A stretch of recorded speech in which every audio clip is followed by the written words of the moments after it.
আল্লাহ তাআলা বলতেছেন, গোলাম আমি তোকে বানাইছি, তুই আমার ইবাদত করবি। আবেদের কাজ হলো মাবুদের ইবাদত করা, গোলামি করা। ইলাহাটা হলো এমন একটা জিনিস যিনি সব করতে পারে। ও দুনিয়ার মানুষ, তুফান শুরু হয়ে গেছে। আমি আপনাদের সামনে একটি সূরা তেলাওয়াত করেছি। এই সূরাটার শান মান কত আমি একটু আপনাদের সামনে বলতে চাই। এই সূরাটা এত মর্যাদা, বলা হয়েছে মুক্তা দানার মতো। ইমাম শাফিঈ রাহমাতুল্লাহি আলাইহি বলেন, আল্লাহ তাআলা যদি পুরা কোরআনের ভিতরে 114টি সূরা নাজিল করেছে, তার ভিতর থেকে যদি এই সূরা আসর নাজিল করে আর বাকি 113টি সূরা যদি নাজিল না করতেন, আর কোন মুসলমান যদি এই সূরা আসরের উপরে আমল করত, তাহলে তার ইসলামের জন্য চলার জন্য এই সূরাটাই যথেষ্ট হয়ে যেত। আরো জোরে বলেন সুবহানাল্লাহ। সূরাটার ভিতরে সর্বপ্রথম আল্লাহ তাআলা বলতেছেন, ওয়াল আসর, সময়ের কসম, সময়ের কসম। আল্লাহ তাআলা সময়ের কসম খেয়েছেন। আচ্ছা, আমি একটা কথা জানতে চাই, পবিত্র কালামের ভিতরে 30 পারা কোরআনের ভিতরে যে আয়াত সমূহ আছে, সব কয়টা আয়াতই তো গুরুত্বপূর্ণ নাকি? কথা বলেন, কেন আল্লাহ তাআলা কসম খাইলেন? উদ্দেশ্যটা কি? কসম খাওয়ার উদ্দেশ্য হলো যে যেই বিষয়ে কসম খেয়েছেন ওই বিষয়ের গুরুত্ব বুঝানো। কি বুঝানো? জোরে বলেন, গুরুত্ব বুঝানো। তো কি বলেছেন? ওয়াল আসর, যুগের কসম, সময়ের কসম আল্লাহ তাআলা খাইলেন। কেন সময়ের কসম খাইলেন? আল্লাহ তাআলা আপনাকে আমাকে 30-40টা বছর বাঁচিয়ে রেখেছেন, কারো 60 বছর, কারো 70 বছর। আপনাকে আমাকে কিসের জন্য বানাইলেন? একমাত্র কার ইবাদতের জন্য। জোরে বলেন কার? আর জোরে বলেন কার? একমাত্র আল্লাহ তাআলার ইবাদতের জন্য বানাইছে। কিন্তু আমরা দুনিয়ার মুসলমান, আপনি আর আমি কি করি? কিছুই করি না। গুনার ভিতরে ডুবে আছি, আমরা সুদের ভিতরে ডুবে আছি। এইগুলো আল্লাহ তাআলা দেখতেছেন আর বলতেছেন, ওয়াল আসর, সময়ের কসম, হে বান্দা তোমাকে আমি যেই সময়টা দিলাম এই সময়টা তুমি কদর করো। সময়টা কি করো? কেন কদর?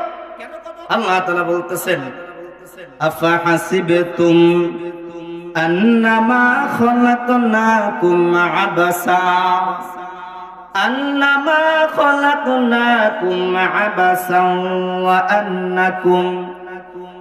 আন্নাকুম ইলাইনা লা তুরজাউন। আল্লাহ তাআলা বলেন, বান্দা তোমাকে আমি জমিনের ভিতরে পাঠাইলাম, তার মানে এটা না তোমাকে পাঠানোর পরে তুমি ক্ষমতা পেয়ে দাপটগিরি দেখাইবা, নেতাগিরি দেখাইবা, সুদ খাইবা।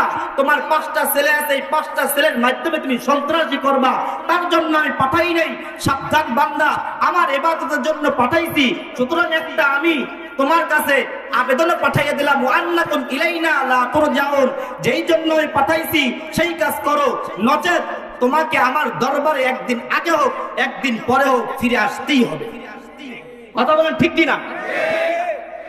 এ কারণে সময়ের কসম খেয়েছে। আজ আমরা সময়ের মূল্য দিই নাই। আজান পর্যন্ত আমার সময় যতটুকু আলোচনা করতে পারি। সময়ের মূল্য কি দুনিয়ার মুসলমান? গাছপালা, তরু লতা, কুকুর, সাপ যা দেখেন সব কিছুই আল্লাহ তাআলার ইবাদত করতেছে। কার বলেন? জোরে বলেন কার? জবান দিছে কে? জোরে বলেন। একমাত্র আল্লাহ তাআলার ইবাদত করতেছে। গাছকে দাঁড়াই রাখছে, কিয়াম করেছেন, নামাজের হালতে গাছও আছে। কুকুরকে রুকুর হালতে রেখেছে, সাপকে সেজদারত অবস্থায় রেখেছে, এক একজনকে এক এক হালতে রেখেছে। তারা ওই অবস্থায় থেকে মাওলা পাকের জিকির করে। কি করে? জিকির করে। আরে দুনিয়ার মুসলমান, তুমি যে ঘড়িটা দেখতেছো, তোমার বানানোই একটা ঘড়ি, ওই ঘড়িটা তুমি শুনতেছো টুট টুট টুট করে শব্দ করে। আরে না, বোকা। আল্লাহ ওয়ালা বলতেছে, জারসে হারদম বগুয়াত আল্লাহু নেগোয়াদ টনটনা টন্না টুটু বজাহির সাম আমি আয়াত কে টুটু কিদর মানা বগুয়াদ আল্লাহু। দুনিয়ার মুসলমান তোমরা দেখতেছো ঘড়িটা টুট টুট টুট টুট শব্দ করতেছে, আসলে না, তার গোপন অর্থ হলো আল্লাহ আল্লাহ শব্দ করতেছে। বলুন সুবহানাল্লাহ। তাহলে ঘড়ি আমাদের নিজের বানানো হাতে তৈরি, সেও আল্লাহ পাকের জিকির করে। এই কারণে ভাই সময়ের মূল্য দেওয়া দরকার আছে কিনা বলেন, জোরে বলেন আছে কিনা? আছে। চলেন একটু সামনে আগে, সময় অল্প। তারপর আল্লাহ তাআলা বলতেছেন ইন্নাল ইনসানা লাফি খুবস, এ দুনিয়ার মানুষ তোমরা সব ক্ষতিগ্রস্ত, ধ্বংস, জাহান্নামী। কে বলেছে? দুনিয়ার সব মানুষকে বলছে। কে বলছে? বলার মানে এটা না যে সব মানুষ জাহান্নামী। পরে কি বলতেছে শোনেন, আল্লাহ তাআলা বলতেছেন ইল্লা, না, সমস্ত মানুষরা জাহান্নামী নয়। ইল্লাল্লাযীনা আমানু, এক নাম্বার যারা ঈমান আনবে। জোরে বলেন কি? জোরে বলেন। ইল্লাল্লাযীনা আমানু, দুই নাম্বার ওয়া আমিলুস সলিহাত, আমলে সলিহা করবে। জোরে বলেন আমলে।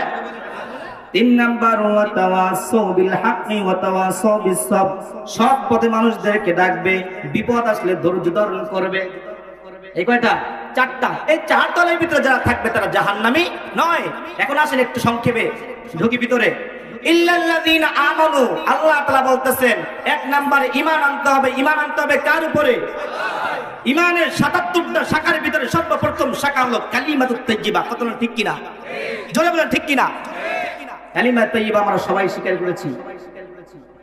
লা ইলাহা ইল্লাল্লাহু মুহাম্মাদুর রাসূলুল্লাহ, আল্লাহ এক, তার কোনো শরীক নাই। আসেনি?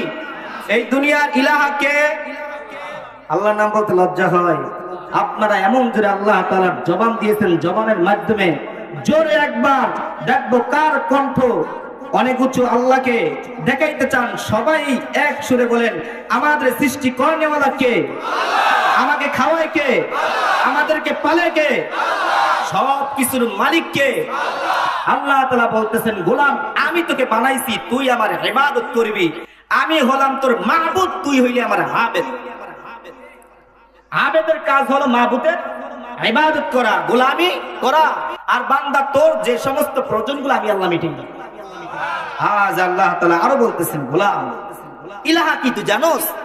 ইলাহাটা হলো এমন একটা জিনিস যিনি সব করতে পারেন, যিনি সব করতে পারেন। আল্লাহ তাআলা কোরআনে কারীমের ভিতরে জানাইয়া দেয়